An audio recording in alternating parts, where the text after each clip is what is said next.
në besimin se errësira e padrejtisë do të thyhej me agimin e shpresës. Kjo është arsyeja pse u angazhova për shërim dhe barazi për të gjithë. Theksoj veçanërisht periudhën pas 11 qershorit të vitit 1998, kur dola hapur me emrin tim të plot dhe pa maskë si zëdhënës i UÇK-s.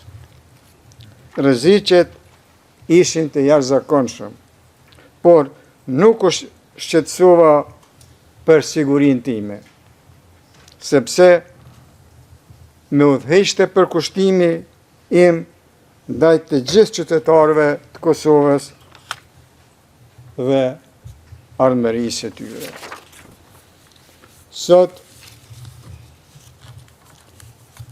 ndodhem në vitin tim të 16 të burgimit, vetëm se luftova për liri pavarësinë e popullit tim.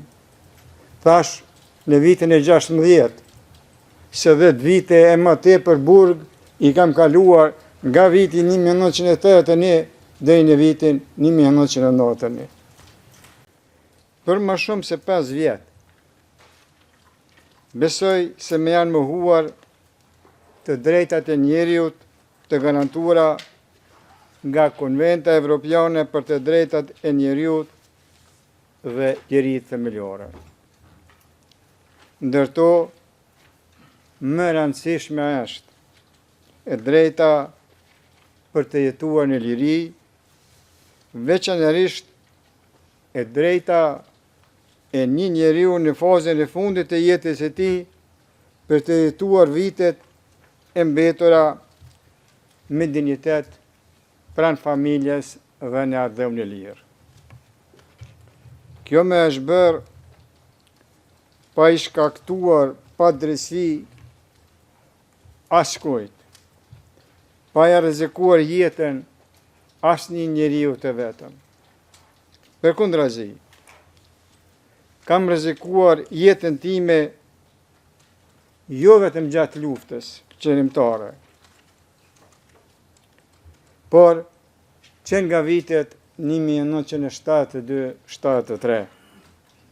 Qëndroj sot këtu para jush të nderuar gjyqtar, jo se një kriminal që përshkruan akt akuza e prokurorisë, por si një njeri i lindur